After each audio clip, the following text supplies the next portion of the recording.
बोला पुंडलिका वरदे हरी विठ्ठल श्री ज्ञानदेव तुकाराम श्री ज्ञानेश्वर माऊली महाराज की जय.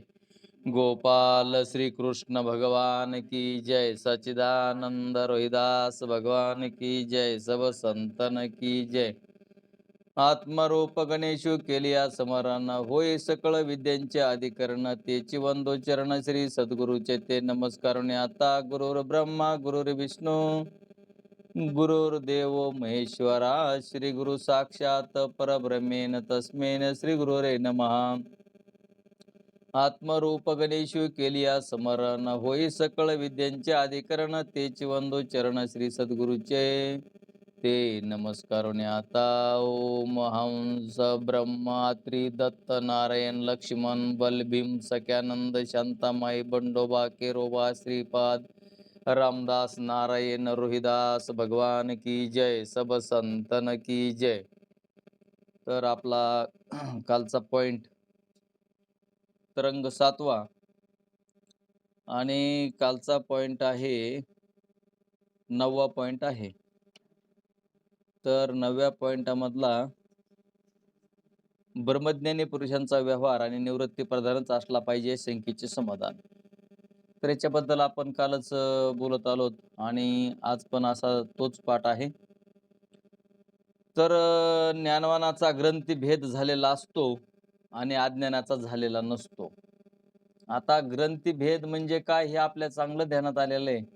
तुम्ही सगळे सुज्ञ आहात, तुम्ही काल बघून आलेला आहात, तुम्ही पाठ ऐकलेला आहे, विचारसागर पाहिलेला आहे, असं आपण गृहीत धरू. आता तुम्ही पाहिला न पाहिला तुम्हाला माहिती आहे. पण ग्रंथीभेद म्हणजे काय तर आत्मा आणि अनात्मा यांचं एकत्व, त्यालाच गाठ असं म्हणतात किंवा ग्रंथी म्हणतात. ग्रंथी ग्रंथी म्हणजे गाठ. तर आपल्याला अनंत जन्माचे संस्कार असल्या कारणानं आपल्याला हे अनात्म पदार्थ आणि दृश्य पदार्थ आणि मी एकच आहे म्हणजे विशेषणयुक्त आहोत असं आपल्याला झालेलं आहे. तर ग्रंथी भेद होणे म्हणजे किंवा गाठ सुटणे म्हणजे आत्मा वेगळा आहे आणि अनात्मा पदार्थ जे आहेत ते वेगळे आहेत असं खात्रीशीर पटणे, खात्रीशीर कळणे. अनात्म पदार्थ दृश्य पदार्थ असतात आणि दृश्य पदार्थ आपण नसतो. दृश्य म्हणजे आपण पाहणारे, साक्षी आपण असतो. तर दृश्य पदार्थ वेगळे आणि आत्मस्वरूप वेगळं आहे असं खात्रीशीर दृढ अपरोक्ष ज्ञान होणे यालाच ग्रंथीभेद होणं असं म्हणतात. तर तो ग्रंथीभेद ज्ञानवानाचा ग्रंथीभेद झालेला असतो आणि अज्ञानाचा ग्रंथीभेद झालेला नसतो. त्यांनी गाठ मारून ठेवलेली असते. कशाची गाठ मारून ठेवलेली असते तर अनात्म पदार्थ, दृश्य पदार्थ आणि आपण दोन्ही एकच आहोत अशी गाठ मारून ठेवलेली असते. आणि ब्रह्मज्ञानाने ती गाठ सोडून टाकलेली असते की माझा आत्मा ब्रह्मरूप आहे. आत्मा आणि ब्रह्मस्वरूप हे एकच स्वरूप आहे आणि अनात्म पदार्थ हे दृश्य पदार्थ आहेत किंवा हे पदार्थ स्वरूपावर भासमान आहेत. कारण त्याला असं ज्ञान असतं की सर्वत्र चेतनच आहे, पण चेतनावर हे दृश्य पदार्थ परमात्मा प्रमाण प्रमेय चैतन्य, परमात्मा चैतन्य, प्रमाण चैतन्य आणि प्रमेय चैतन्य सर्वत्र चैतन्यच आहे.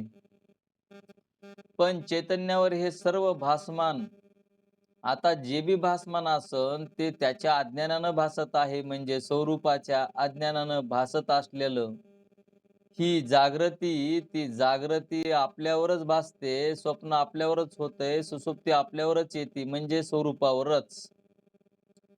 स्वरूपावर हे सर्व होतंय आणि जातंय तर ते आत्मस्वरूपच असतं. जर स्वरूप नसतं तर ह्या वस्तू दिसल्या नसत्या मग बापू आपल्याला. कशा पाहिल्या असत्या? जड जडाला पाहत नाही याच्यावरून ध्यानात घ्या. जड जडाला पाहत नाही. कारण एक जड वस्तू दुसऱ्या वस्तूला पाहत नाही किंवा जड वस्तूला अधिष्ठान होत नाही. आपण आतापर्यंत ऐकलेलं आहे की दोरीवर आपल्याला सर्प दिसतो. तर ध्यानात घ्या, दोरीवर सर्प दिसत नसून दोरी पहित चैतन्यावर सर्प दिसतो. कारण अज्ञानावर भासल कसं?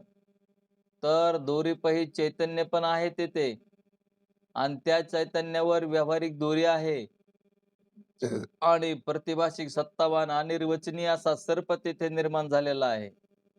पण ही प्रक्रिया होती की नाही? तर ही प्रक्रिया फक्त चेतनावरच होते.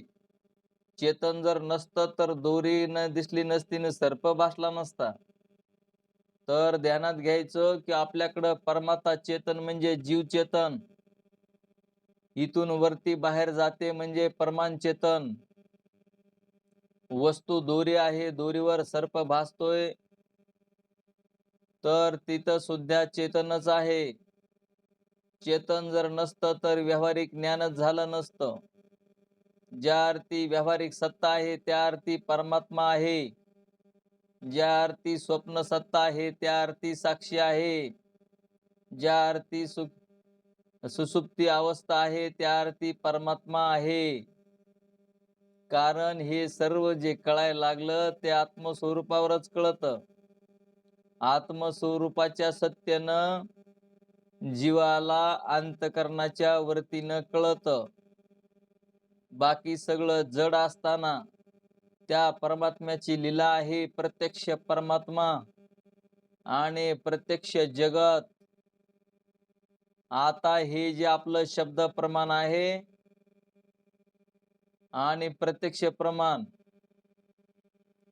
तर प्रत्यक्ष प्रमाण म्हणतंय जगतही आहे आणि देवही आहे समजा, आहे का नाही? काय म्हणतंय प्रत्यक्ष प्रमाण? जग बी खरा आणि देव बी खरा. आमच्यासारखे भाग्यवान आम्हीच. दशरथ राजाला युद्धामध्ये कैकेयीनं काय केलं होतं? युद्धामध्ये रथाच्या चाकाला हात घालून युद्ध करताना मदत केली होती. तसं आम्हाला आमचं जरा पाठांतर कमी असल्या कारणानं आमचे महाराज गृहमंत्री आम्हाला साथ देतात, प्रमाण सांगतात. असं भाग्य लागत असतं. परमार्थासाठी जोड लागत असते, जोड. आणि ती जोड त्या परमात्म्यानं, आता तुम्ही ध्यानात घ्या, जोड म्हणजे काय असतं ती? जोड म्हणजे तिकडेही चेतन आणि इकडेही चेतनच आहे. मग जोड कशी तयार झाली? तर व्यावहारिक सत्यापुरता तो परमात्माच ते रूप धारण करून आपल्याला मदत करत असतो. तर ध्यानात घ्या, मग आता आपल्याला कळालं की ग्रंथीभेद कसा असतो तो. तर अशा पद्धतीनं सर्वत्र चेतनच आहे माय बापाओ. आणि ह्या चेतनावरच सर्व पदार्थ भासतायत. म्हणून असणारा ग्रंथीभेद हा सामान्य लोकांना कळणे शक्य नाही. ग्रंथीभेद सामान्य लोकांना कळणं शक्य नाही.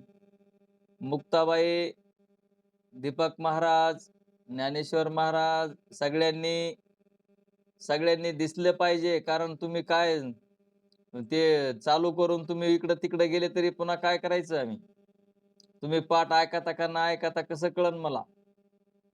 आमचे सांगलीचे महाराज विक्रमदादा कुठे गेला? निरडे महाराज पण दिसत नाहीत. तर असं जरा थोडस चालू ठेवा, चालू ठेवा.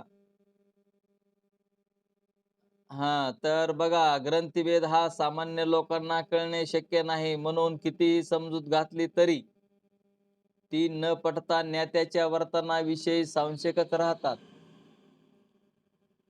ज्ञानवानाची जी काय स्थिती असते ती कोणाला कळण्यासारखी नसते किंवा कळतही नसते. एखादा सामान्य अडाणी मनुष्य आणि वेद अध्ययन केलेला पंडित दोघेही जेवायला बसले तर त्यांच्यामध्ये फरक दिसणार नाही. अडाणी मनुष्य जर त्या पंडिताला म्हणाला की का हो, तुमच्या माझ्यामध्ये काय फरक आहे? तर तो पंडित म्हणेल की तू अडाणी आहेस व मी पंडित आहे, हाच फरक आहे. त्याप्रमाणे ज्ञानी व अज्ञानी यांच्यामध्ये व्यवहारात जरी फरक नसला तरी एक ज्ञानी आहे आणि दुसरा अज्ञानी आहे, हाच फरक आहे. आता ज्ञान ही गोष्ट दिसण्याची नाही. ज्ञान ही गोष्ट दिसण्याची नसल्या कारणानं अज्ञानी लोकांना ज्ञानी कळत नसतो. तर ते ध्यानात घ्या. म्हणून का हो तुमच्या माझ्यामध्ये काय फरक आहे? तर तो पंडित म्हणेल, "तू अडाणी आहेस व मी पंडित, हा एवढाच फरक आहे." त्याप्रमाणे ज्ञानी अज्ञानी यांच्यामध्ये व्यवहारात जरी फरक नसला तरी एक ज्ञानी आहे आणि दुसरा अज्ञानी आहे, हाच फरक आहे. दोघांच्याही व्यवहारामध्ये अधिक प्रवृत्तीचे प्रारब्ध समान आहे म्हणून दोघांचा व्यवहार सारखा आहे असं दिसतं. पण व्यवहार परमार्थाला अडवा येत नाही. म्हणजे व्यवहार परमार्था जो ज्ञानी असतो त्याला अडवा येत नाही. कारण अधिक व्यवहार ज्ञानाच्या विरोधी नाही.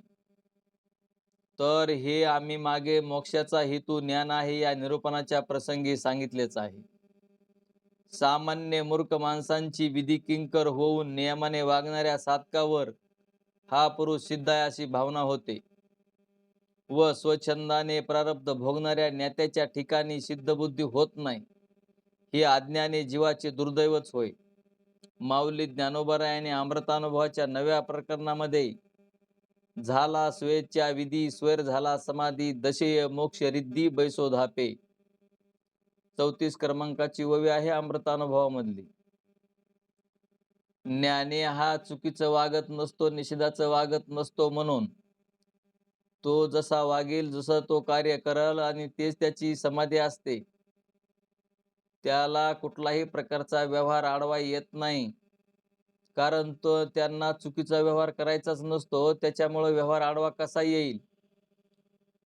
तर मग हे ज्ञानेश्वर माऊलींची अमृतानुभवामधली ओवी आहे. झाला स्वेच्छा विधी स्वैर झाला समाधी दशे मोक्ष रिद्धी बैसो धापे. याप्रमाणे ज्ञात्याच्या व्यवहाराला शास्त्राचे बंधन नसते. प्रारब्ध बलाने होणारी इच्छा तीच त्याचा विधी. प्रारब्ध बलाने होणारी इच्छा तीच त्याचा विधी. त्याचे जे वर्तन होईल तीच त्याची समाधी. ध्यानात घ्या ज्ञानवानाची समाधी कशी असते. आणि आपण म्हणतो तो महाराज आहे आणि असं करायला तसं करायला. ज्याला ब्रह्मज्ञान आहे तो निषेधाच्या गोष्टी कधीच करत नाही. पण ज्या नित्यनैमित्तिक परमार्थाविषयीच्या ज्या गोष्टी असतात तो करत असतो. आणि म्हणून ते म्हणले की त्याची जी इच्छा तीच त्याचा विधी आणि त्याचे जे वर्तन तीच त्याची समाधी. आता हे आमच्या महाराजांना जरा पटत नाही. ते का पटत नाही तर त्याचं कारण त्यांनाच माहिती बाबा. आता ज्याच्या त्याच्या अंतःकरणाच्या वरतीला काय होतं आपल्याला काय माहिती.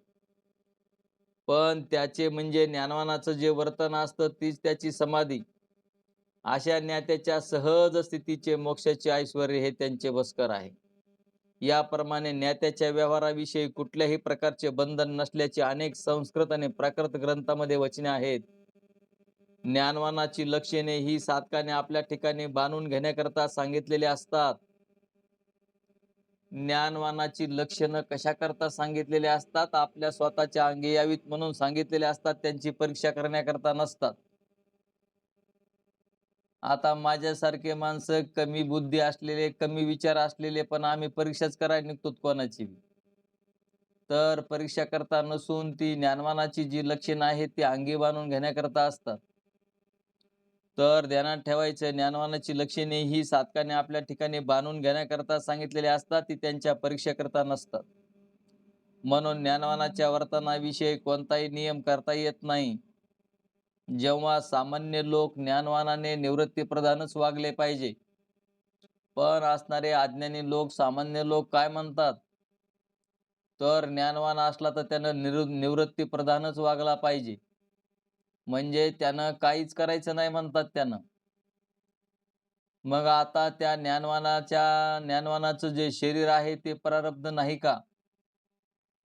त्याला जे प्रारब्ध मिळालं आहे त्या प्रारब्धाप्रमाणे तो राहील की नाही? मग आता शरीर म्हणल्याच्या नंतर विषय आले. शरीर विषयापासूनच बनलेलं आहे आणि विषयावरच जगतंय. शरीर कशावर जगतंय ते पहा. आणि मग म्हणते तर दोन्ही दिसती सारखी वर्म जाणे तो पारखी. आता वर्म जर कळायचं असेल तर आपल्याला ते समजून घ्यावं लागतं.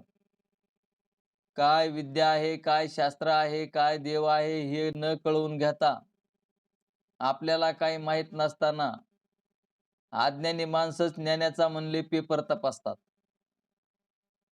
अज्ञानी माणसंच ज्ञानाची परीक्षा घेतात.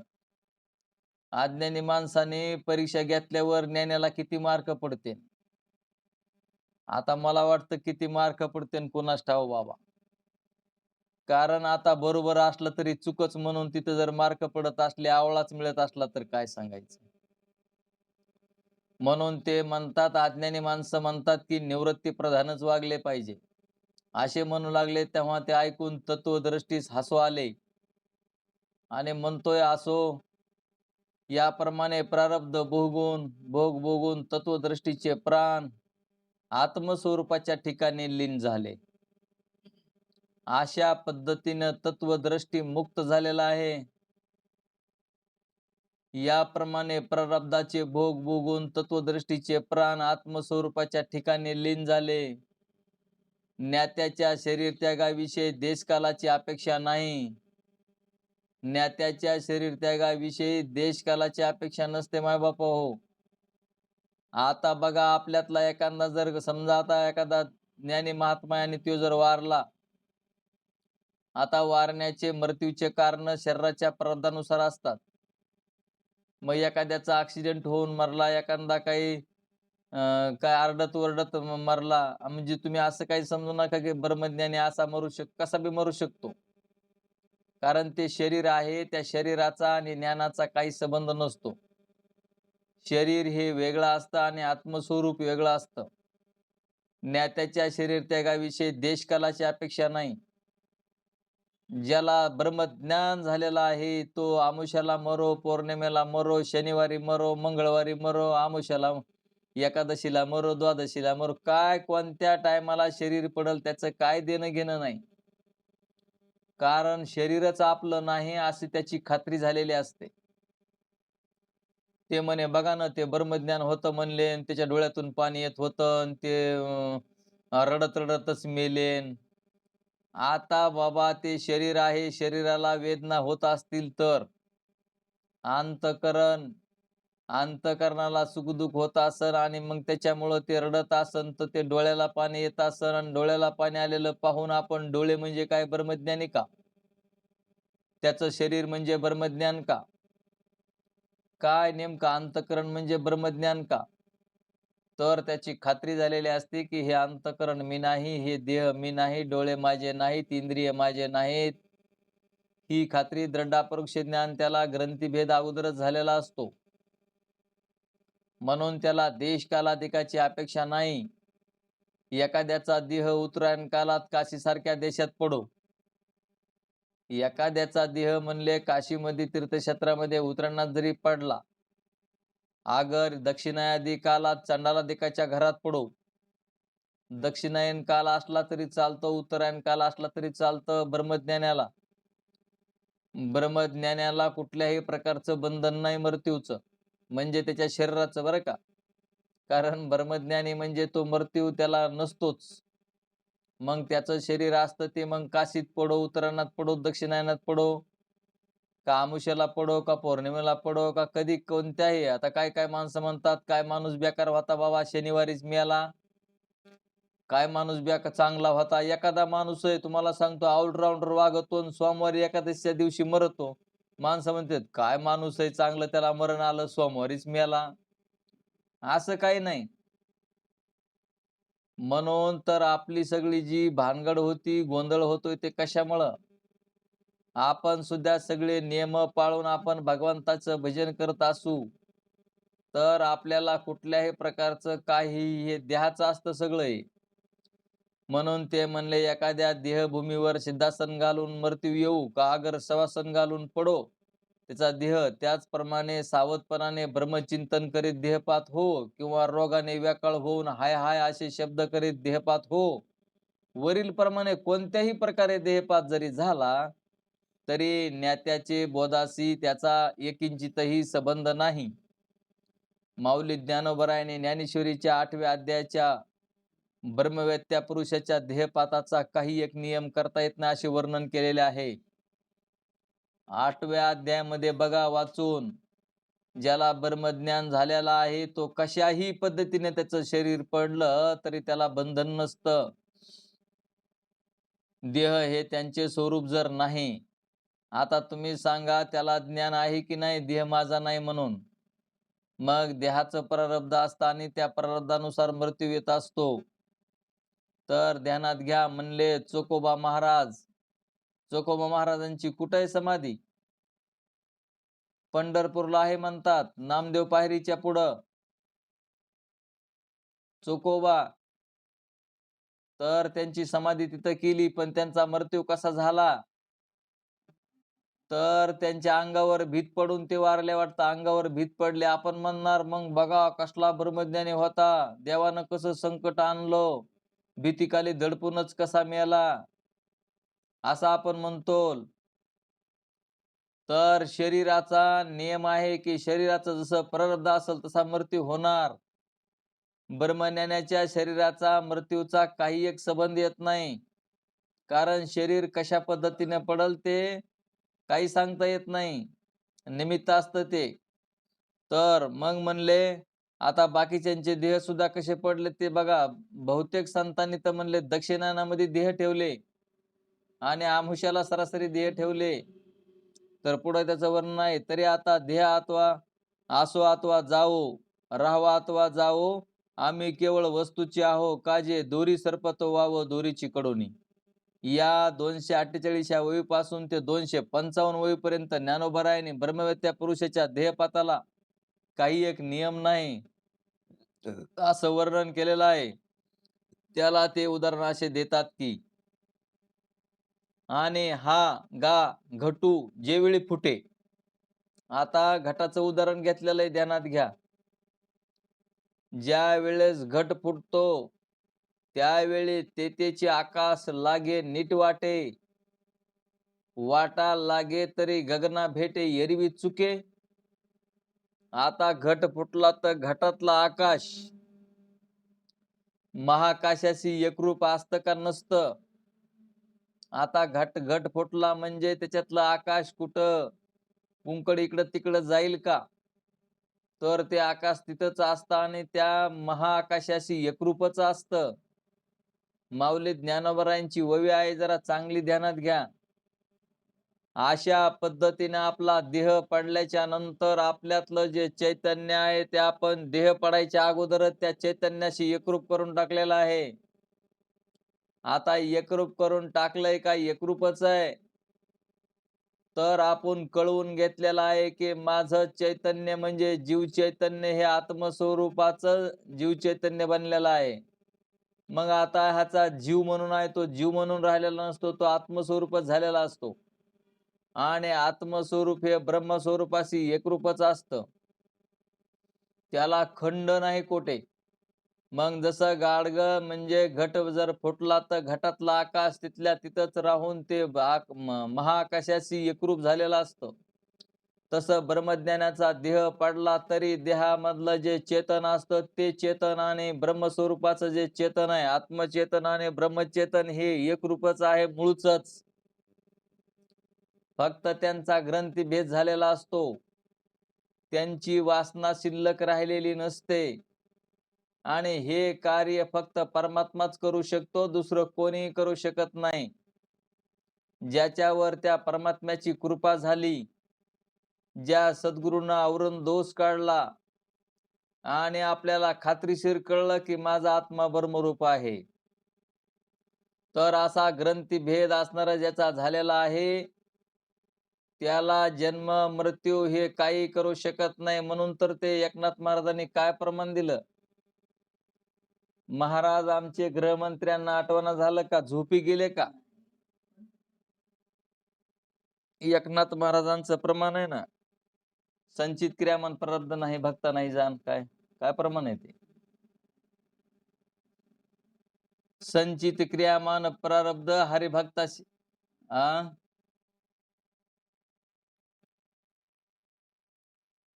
हा एका जनार्दनी भोग प्रारब्धाचा आणि हरिकृपे त्याचा नाश झाला. तर भोग प्रारब्धाचा म्हणजे आता याचा नाश झाला म्हणजे कशामुळे म्हणतात ते, तर देहच आपला नाही, देहाचं प्रारब्ध आहे. मग आता देहाचं प्रारब्ध असेल तर आपला काहीच संबंध येत नाही, कारण देह वेगळा आणि आपण वेगळे आहोत. तर मग तिथं प्रारब्धाचं काय आपल्याला काही लागू शकत नाही चेतनाला. कारण चेतनाला प्रारब्ध नसतं.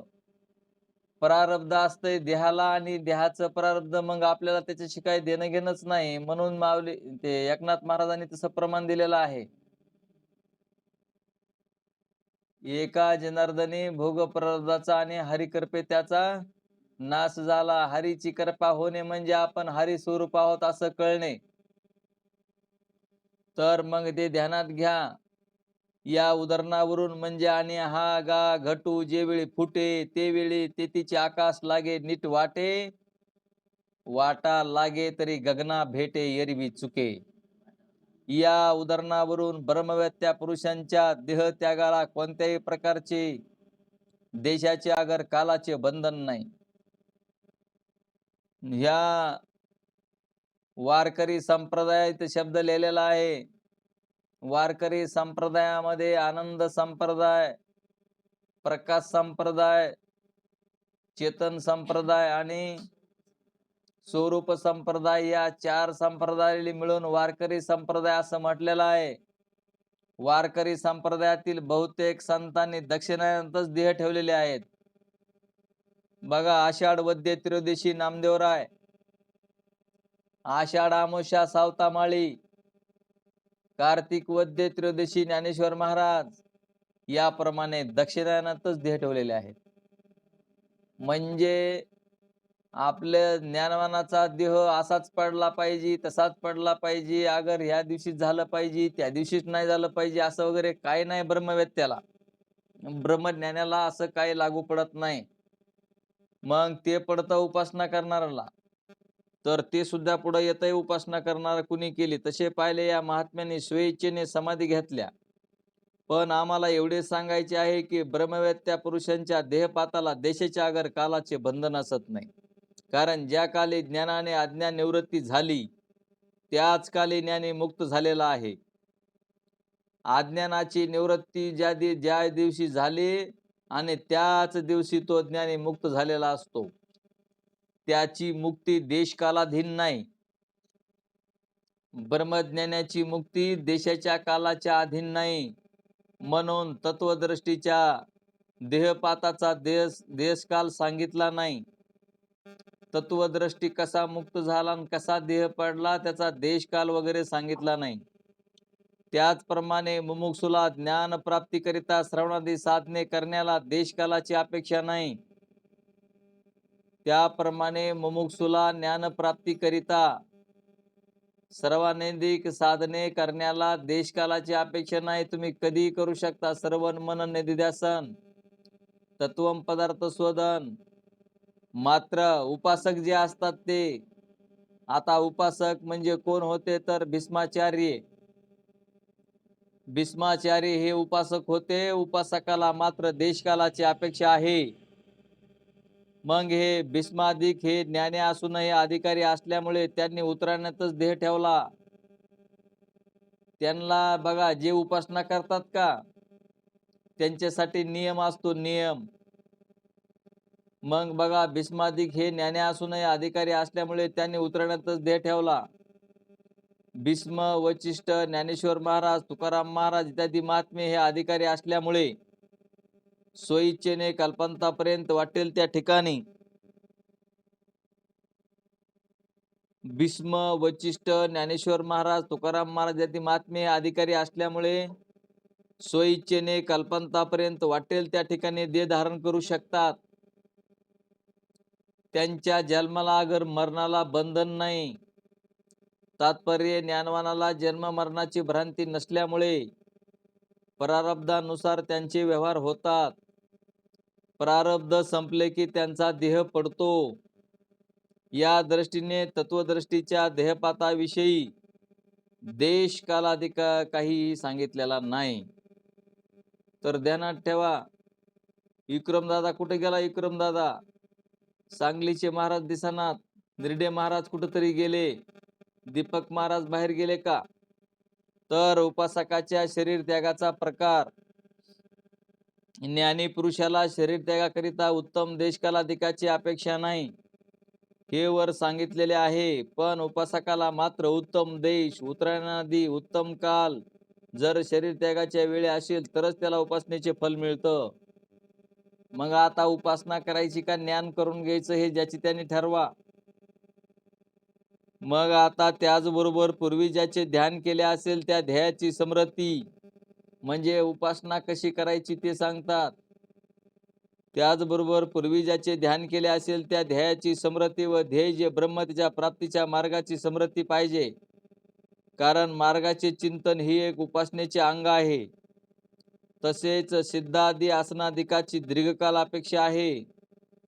त्याप्रमाणे आदृष्टी नावाचा शिष्य त्याने शुभगंगा तीरावर वास्तव्य करून त्याचबरोबर दीर्घकाल सिद्धासनादी करून योगशास्त्राच्या रीतीने ध्येय ब्रह्माचे चिंतन करीत ध्येय ठेवला. पहिला जो मुक्त झाला तत्वदृष्टीला ज्ञान होऊन तो मुक्त झाला, त्याला कशाचंही बंधन नाही. पण हा 2 क्रमांकाचा काय नाव आहे त्याचं, आदृष्टीनं उपासनेच्या द्वारे त्यांनी चिंतन केल्यामुळे त्याला अशा प्रकारच्या नियमानं चिंतनाला बसून ध्येय ठेवावा लागला. तर हा दुसरा झाला. तर म्हणून असणारा पुढचा एक त्यांनी पॉइंट घेतलेला आहे, तर्कदृष्टीचं जीवनचरित्र कसं झालं. आता 2 जण मुक्त झाले, तत्वदृष्टी आणि अदृष्टी. आता तिसरा तर्कदृष्टी. तर तर्कदृष्टी नावाचा जो तिसरा शिष्य त्याने श्रीगुरूच्या मुखाने उपदेश श्रवण केल्यानंतर निश्चय केलेल्या अर्थाविषयी इतर शास्त्रांचा विरोध नाहीसा करण्याकरिता सर्व शास्त्रांच्या अभिप्रायाचा विचार केला.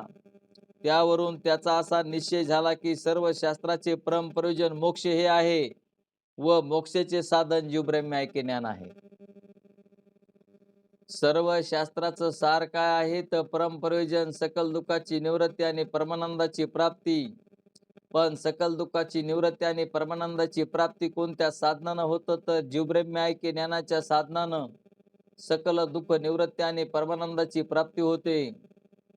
मायबापा हो, हे ध्यानात घ्या. सर्व शास्त्रे साक्षात किंवा परंपरेने ब्रह्मज्ञानाच्या उत्पत्तीला कारण आहेत. संस्कृत भाषेची 18 प्रस्थाने आहेत. त्यामध्ये कित्येक कर्म प्रतिपादक, कित्येक विषय सुख मिळण्याकरता उपाय प्रतिपादक व कित्येक ब्रह्माहून भिन्न देवतांची उपासना प्रतिपादक आहेत. त्याचप्रमाणे ज्ञानप्राप्तीकरिता न्याय, सांख्य इत्यादी शास्त्रे आहेत, पण ती भेदज्ञानाचीच प्रतिपादक आहेत. हे न्यायशास्त्र, सांख्यशास्त्र हे जे आहेत ते काही का होईना, थोडंफार का होईना, पण भेदच सांगतात म्हणले ते. फक्त उत्तरमीमांसा, व्यासाने केलेली उत्तरमीमांसा, आता तो ब्रह्मजिज्ञासा हे डोक्यात ठेवायचं. भागत्याग लक्षणेने आपला आत्मा, आपण आत्म्याचे आहोत. आपला आत्मा ब्रह्माशी एकरूप आहे. हा मूळचाच म्हणजे सर्व सिद्धांत, सर्व शास्त्र, उपनिषद, वेद, भगवद्गीता, ज्ञानेश्वरी, तुकाराम गाथा, एकनाथी भागवत, अमृतानुभव, चांगदेव 65 हे सर्व ग्रंथ, सिद्धांती जे ग्रंथ आहेत ते सर्व सांगतात की तुम्ही मुक्तच आहात. आता मुक्तच असताना आपल्याला किती सांगावं लागतं. आपण म्हणतो ते एखाद्या लेकराला लय किती बी सांगितलं तरी कळतच नाही. त्याचप्रमाणे आपल्याला किती दिवस झालं आपण परमार्थ करतो, आपल्याला किती सांगितलं तरी आपण बोधावर राहत नाहीत. बोधावर न राहण्याचं कारण काय आहे तर आपण नम्र होत नाहीत. नम्र झाला भूतातेने कोंडिले अनंता. आपली भूमिका ताट असते. तर महापुरे झाडे जाती, तेथे लव्हाळे तरती. आपल्यातला अहंकार कमी होत नाही, आपल्यातला ताटपणा कमी होत नाही. आपण संतांचं जे सांगितलेलं जे ज्ञान आहे ते आपण डोक्यात ठेवत नाहीत. म्हणून साधू संतांनी सांगितलं, बाबळीच्या झाडासारखं ताट राहू नये. लव्हाळा होऊन राहिलं तर लव्हाळ्यावर किती पूर येऊ द्या, पुन्हा लव्हाळा उठून थांबतो आणखीन. म्हणून ते साधू संतांचं प्रमाण आहे, नम्र झाला भूतातेने कोंडिले अनंता. कारण एका परमात्म्याशिवाय दुसरं कोणी नाही या जगतामध्ये. मग तरी बी ताठ भूमिका कशा करिता? तर आपल्या ध्यानात राहिलं पाहिजे की आपला जो अहंकार आहे तो आपल्याला ताठ ठेवतोय. मग आपण अहंकार घालवला की मग काय प्रमाण आहे? अहंकार गेला आणि तोच देव झाला. तुकाराम महाराज म्हणतात, मी देव पाहाय गेलो होते ते देवची होऊन ठेवलो. आता आपण देव पाहायला जायचं का देवच होऊन राहायचं? तर तुकोबारायांचंही तसंच म्हणणं आहे की आपण देवच होऊन राहिलं पाहिजे. आपण जडाच्या गोष्टी कशाला ध्यानात घ्यायच्या? आपण दृश्य वस्तू त्या आपण कशाला व्हायच्या? दृश्य वस्तू जोपर्यंत व्हायचा नाद लागलेला आहे तोपर्यंत आपण मुक्त होणार नाहीत. दृश्य वस्तू आपण नाही, देह आपल्याला दृश्य आहे, जगत आपल्याला दृश्य आहे, पण हे सर्व अनिर्वचनीय मिथ्या आहे, सताहून भिन्न आहे, चैतन्याचा विवर्त आहे. म्हणून आपण हे सर्व ध्यानात घ्या. तर असे असले तरी सर्व शास्त्रांचे कर्ते सर्वज्ञ व दयाळू होते, म्हणून त्यांनी केलेली मूळ सूत्रे वेदानुसारच आहेत. पण त्या सूत्रावर व्याख्यान करणारे ते मात्र भ्रांत होते. म्हणून काय प्रमाण आहे ते? नाश केला शब्द ज्ञाने, विषय लोभी जन साधनची बुडविले. काय प्रमाण आहे? अर्थ लोपले पुराणे, नाश केला शब्द ज्ञाने, विषय लोभी जन साधनची बुडविले. म्हणून त्यांनी मूळ सूत्रकर्त्यांच्या मनोगताहून भिन्न अर्थ केलेले आहेत, असा तर्कदृष्टीने मनाशी निश्चय केला.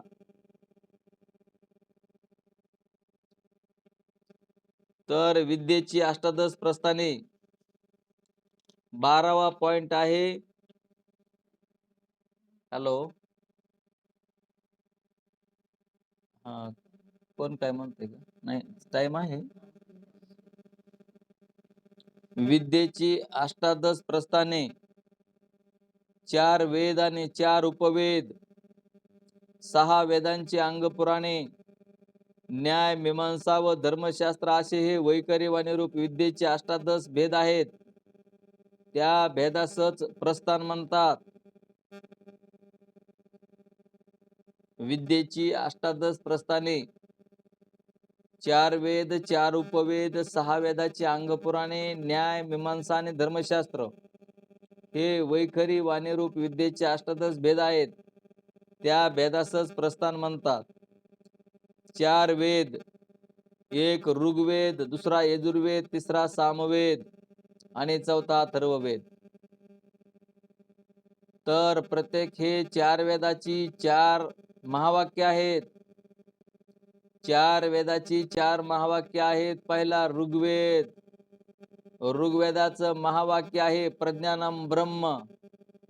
ऋग्वेदाचं प्रज्ञानम ब्रह्म, यजुर्वेदांचं अहम ब्रह्मास्मी, सामवेदाचं तत्वमसी आणि अथर्ववेदाचं अयम आत्मा ब्रह्म. 4 वेदाची 4 वाक्य आहेत. तर फक्त तत्वमसी महावाक्यामध्ये सुरुवातीला ईश्वर घेतला, नंतर जीव घेतला. बाकीच्या तिन्ही वेदामध्ये जीव प्रथम घेतला आणि नंतर ईश्वर घेतला. एवढाच फरक केलाय. परंतु ते तो आहेस किंवा मी तेच आहे. तर आता हे भागत्याग लक्षणा करून तुम्ही ते समजून घ्या. भागत्याग लक्षणा करावी लागते. वाच्यार्थ आणि लक्षार्थ भागत्याग लक्षणा ध्यानात घेऊन आपण मुक्त आहोत असं कळून घ्या. तत्वमसी महावाक्याच्या अर्थाचा विचार करून, किंवा तुम्ही कोणत्याही वेदाचं महावाक्य घेतलं तरी तुम्हाला भागत्याग लक्षणाच करावी लागेल. तुम्ही जर एखादी अगोदरची जहती किंवा अजहती अशी एकच जर लक्षणा करायला तर ते जुळत नाही. म्हणून तुम्हाला भागत्याग लक्षणाच घ्यावी लागेल आणि भागत्याग लक्षणेनेच आपल्याला माझा आत्मा ब्रह्माशी एकरूप आहे असं ज्ञान होईल. निसंशय असं ज्ञान होणं हेच आपल्याला मुक्त होणं आहे. तर चार वेदांचे अनेक वचने ज्ञेय ब्रह्मबोधक व कित्येक ध्येयबोधक आणि कित्येक कर्मबोधक आहेत. कर्मबोधक वेदवचनांच्या अंतःकरण शुद्धीद्वारा ज्ञान हेच प्रयोजन आहे. कर्म करायला आपल्याला का सांगतात, तर आपलं अंतःकरण शुद्ध होण्यासाठी कर्म उपासना असते. परवर्तीविषयी कोणत्याच वेदवचनाचे तात्पर्य नाही. जरी चार वेदांनी कर्म उपासना कुठं सांगितल्या असतील, तर आपलं अंतःकरण शुद्ध नाही म्हणून कर्म उपासना करायला सांगितली. अंतःकरण शुद्धीद्वारा ज्ञानाने मोक्षच आहे हे आपल्याला कळतं.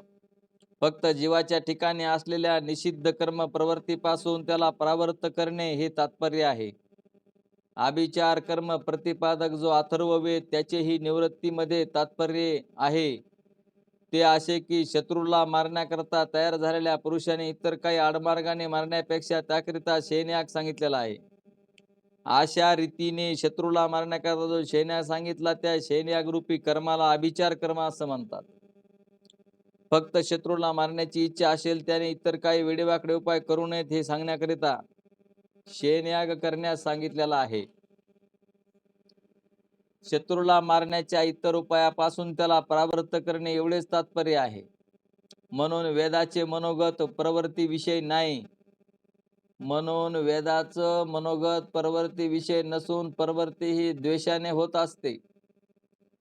प्रवृत्ती काय होत असते, तर द्वेषाने होत असते. त्याकरिता वेदवाक्यांची जरुरी नाही.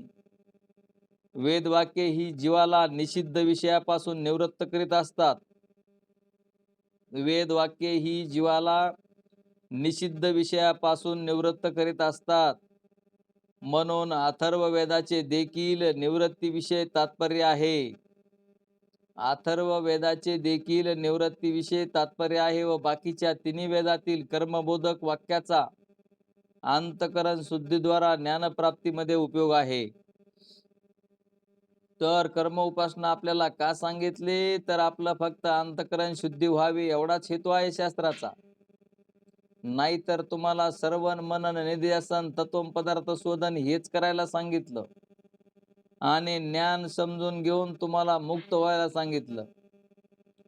नाहीतर म्हणले मग ते पाठीमाग त्या अंड्याचा दृष्टांत दिलेला आहे.